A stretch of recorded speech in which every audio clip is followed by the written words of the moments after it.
Assalamualaikum warahmatullahi wabarakatuh. Selamat pagi. Baik, kita akan melanjutkan ya perkuliahan untuk pertemuan ke-13 mata kuliah material listrik. Di mana pada perkuliahan ini kita membahas ya studi kasus dan soal-soal mengenai tentang magnetik material. Tentu kita harus mereview lagi bagaimana pengenalan kita terhadap magnet dan juga terhadap material magnetik.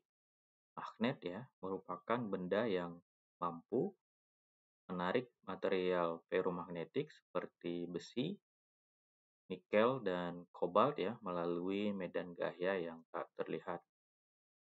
Material magnetik itu memiliki domain magnetik ya yang menghasilkan medan magnet secara eksternal.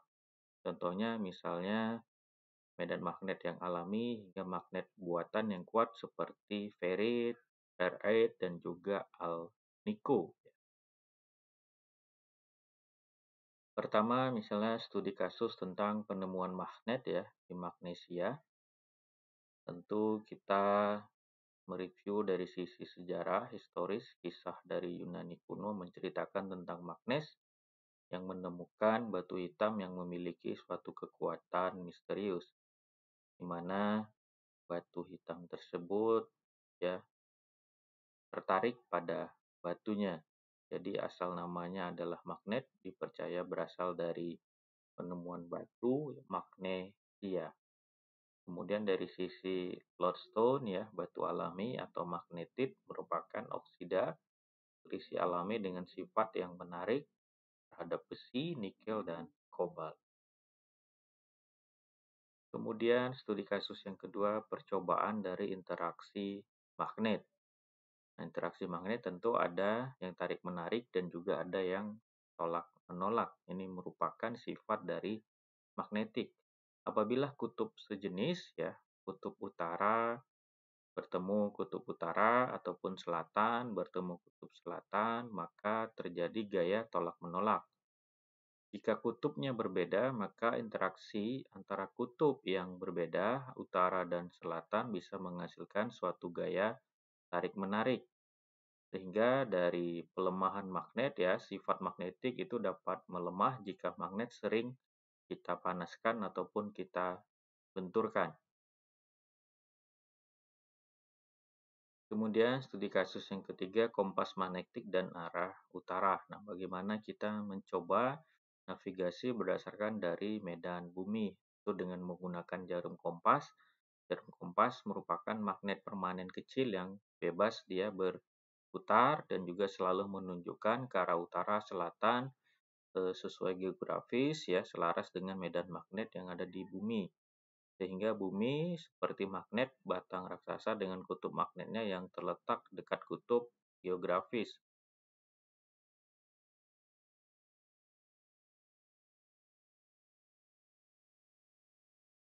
Soal latihan sifat magnet dan material magnetik ya.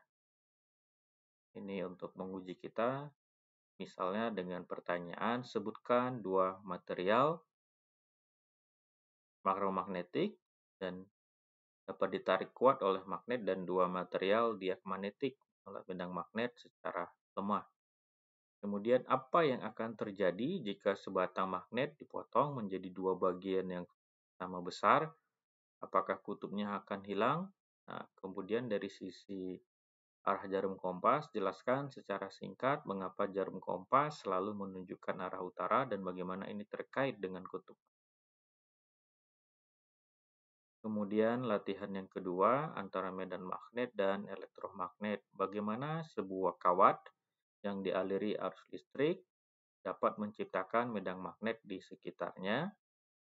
Jika kuat arus listrik yang mengalir melalui kawat itu kita naikkan, bagaimana dampaknya terhadap kekuatan medan magnet. Menciptakan dari sisi elektromagnet yang kuat, sebutkan 3 faktor kunci yang dapat kita gunakan untuk meningkatkan kekuatan elektromagnet yang dibuat dari solenoida. Kemudian latihan yang ketiga, ini bagaimana kita pemisahan serbuk besi ya.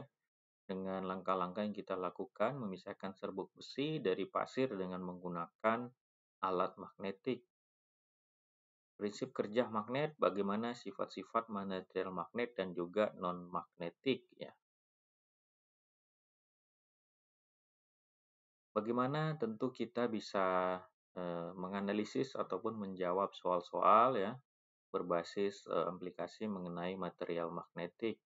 Tentu kita harus kuasai terlebih dahulu definisi dari ferromagnetik, paramagnetik, dan juga diamagnetik, serta konsep domain magnetik. Kemudian kita juga bagaimana selalu menerapkan aturan dasar, kutub sejenis tolak-menolak, dan kutub berbeda tarik-menarik. Dari sisi lainnya kita menggunakan logika ilmiah juga bisa dengan menghubungkan studi kasus dengan hukum fisika dan prinsip magnetisme ya yang telah kita pelajari. Kemudian perkuat juga dengan kita melakukan eksperimen-eksperimen ya.